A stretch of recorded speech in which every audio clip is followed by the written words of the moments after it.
Alhamdulillah. Mari kita lanjutkan kajian kita mengenai infak.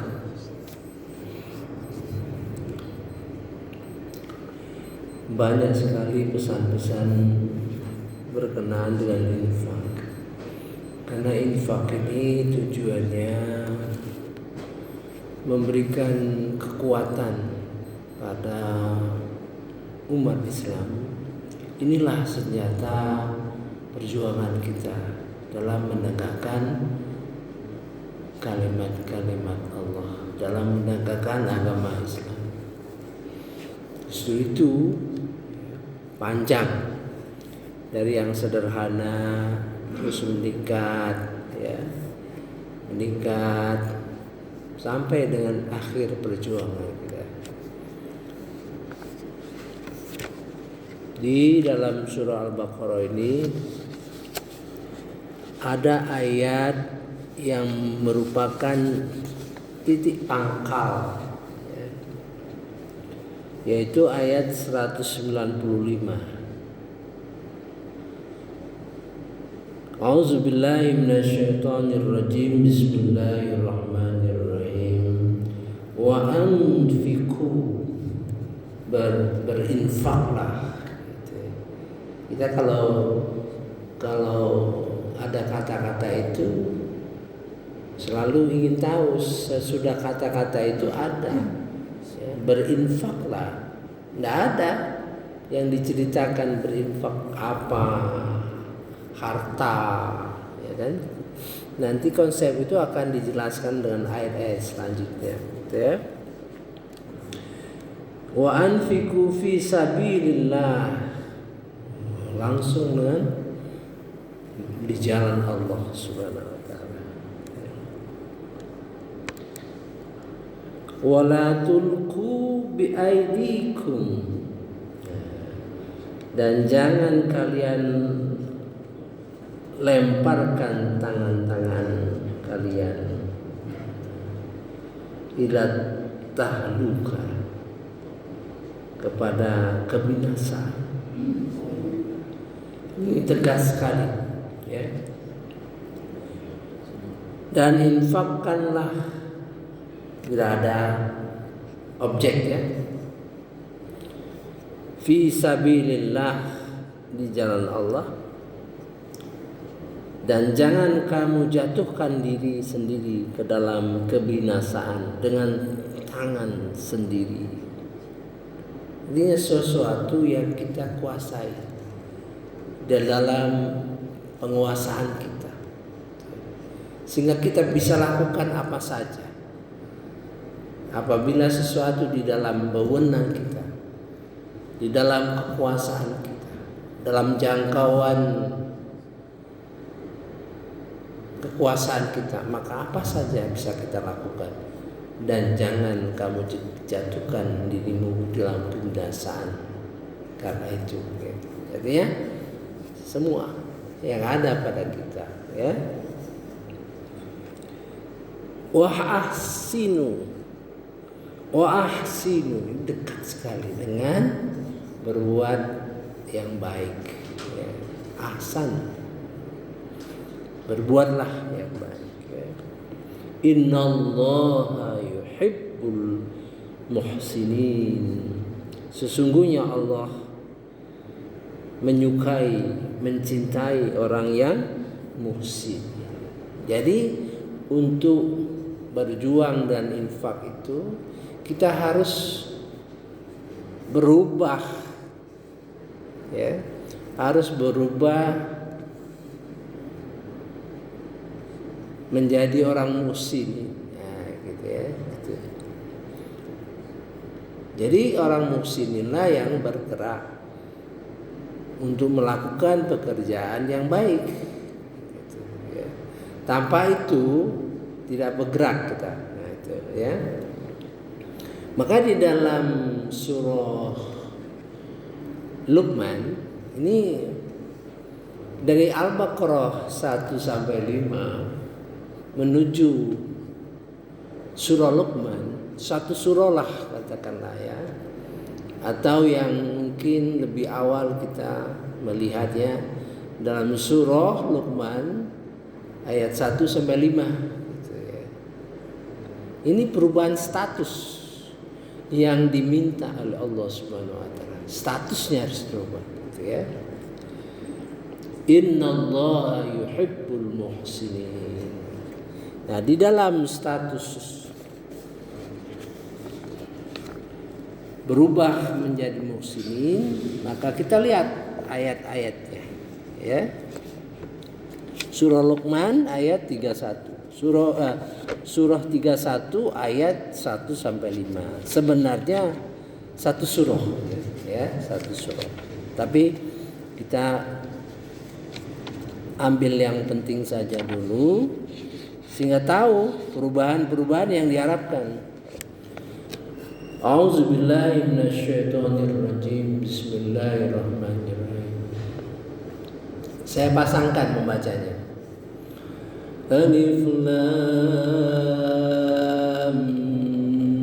Mim.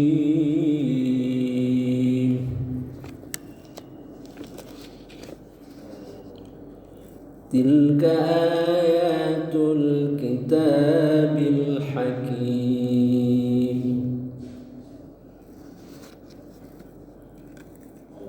Itulah ayat-ayat Alkitab Al-Quran yang menjadi hakim, yang menjadi petunjuk bijaksana, ya, mulia, baik. Di dalam surah Al-Baqarah, Dalikal kitabu la raiba fihi hudan lil muttaqin. Itulah kitab yang tidak ada keraguannya lagi bagi petunjuk orang-orang muttaqin, orang-orang takwa. Jadi statement itu umum. Itulah kitab, ya. Kitab yang tidak ada keraguan lagi bagi orang yang bagi petunjuk orang yang takwa. Di dalam surah Al-Luqman ini sudah ayat-ayat, ya, ayat-ayat yang kita baca, yang kita renungi, ya, sehingga bisa menghasilkan ayat-ayat yang mengandung hikmah, gitu ya. Hudan wa rahmatan lil muhsinin. Petunjuk dan rahmat bagi orang-orang yang muhsin.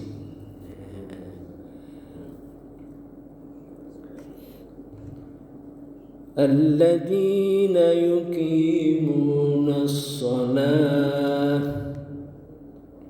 Di dalam Al-Baqarah, alladzina yu'minuna bil ghaibi wa yuqimunas shalah. Hilang dalam surah Luqman, yaitu orang yang percaya kepada yang gaib. Di sini sudah tidak ada lagi. Alladzina yuqimunas shalah. Orang yang mendirikan sholat. Mengapa tidak lagi disebut orang-orang yang beriman kepada yang gaib? Karena di dalam surah Luqman sudah real orang-orang yang sudah percaya kepada Allah Subhanahu wa taala, dan dia melakukan kepercayaan itu sudah melakukan apa-apa yang ditugaskan, ya, malahan sudah melakukan kebaikan, ya. Wa yu'tunaz zakah. Kalau dalam surah Al-Baqarah, wa mimma razaqnahum yunfiqun. Wa yu'tunaz zakat. Itu melambangkan dia sudah mengeluarkan zakat. Artinya bagian daripada infak itu dikerjakannya. Ini standar minimum yang diceritakan dalam Al-Quran ini, wa yu'tuna zakah, itu standar minimum, ya. Jadi kalau orang sudah muhsinin, infak apapun sudah dikeluarkan sebenarnya, tapi yang dinyatakan dalam Al-Quran wa yu'tuna zakah wa hum bil akhirati hum yuqinun. Mengapa humnya 2 kali? Kalau dalam Al-Baqarah wa bil akhirati hum yuqinun. Di sini wa hum bil akhirati hum yuqinun. Artinya di sini adalah orang-orang yang sudah yakin, sudah percaya kepada kehidupan akhirat. Ya, gitu ya. Kalau tadi di dalam Al-Baqarah baru memulai, ya. Humnya 2 kali di sini. Ulaika ala hudan mir rabbihim wa ulaika humul muflihun. Sama, mengingatkan saja bahwa orang ini masih dilanjutkan, ya, petunjuk Allah Subhanahu wa taala, petunjuk Tuhan mereka. Di dalam Al-Baqarah diberitakan juga ini akan dilanjutkan terus. Jadi masih panjang perjalanannya gitu ya. Nah, saya kira untuk merubah seorang menduduki suatu platform muhsinin itu merupakan keharusan, ya. Maka selalu disebut Islam, ya, iman dan ihsan. Nah, gitu ya. Islam, iman, ihsan. Itulah pangkat orang yang bergerak, ya. Nanti kelihatan selalu disebut-sebut orang muhsinin, ya. Dalam muhsinin itu bertingkat-tingkat lagi, ya, gitu. Saya kira mudah-mudahan kita memahami bahwa sesuatu yang di dalam diri kita harus bergerak dan kita monitor. Jadi kita bergerak, diri kita itu bergerak pada level-level tertentu dan kita punya alat monitor. Apa alat monitornya? Quran, ya, alat monitor Quran, gitu ya. Nah, kemudian satu ayat lagi, wa minan nasi man yashtari lahwal hadithi liyudilla an sabilillahi bighairi ilm. Ini menceritakan orang lain, ya.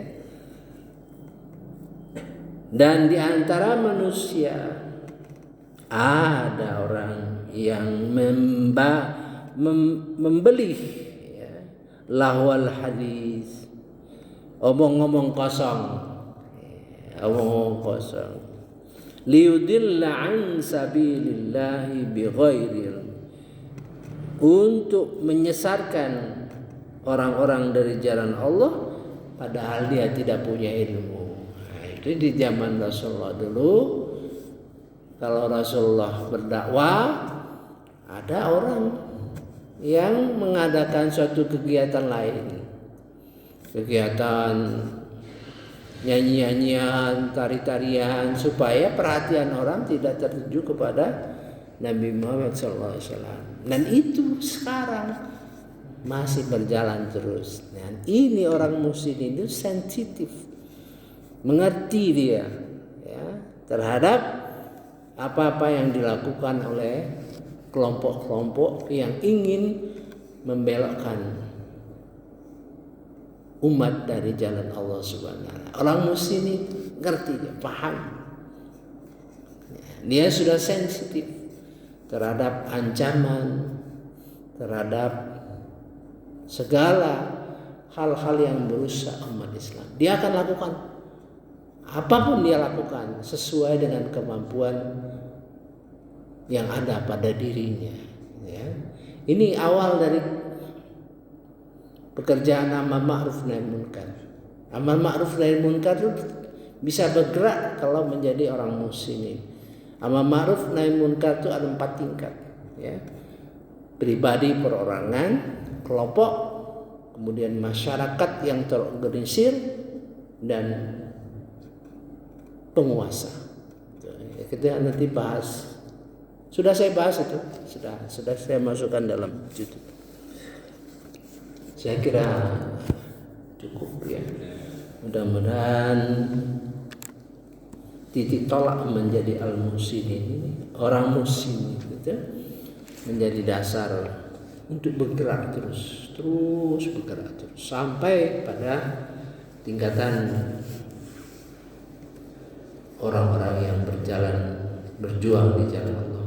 Subhanakallahumma wa bihamdika asyhadu an la ilaha illa anta astaghfiruka wa atubu ilaik. Wallahu a'lam. Wassalamualaikum warahmatullahi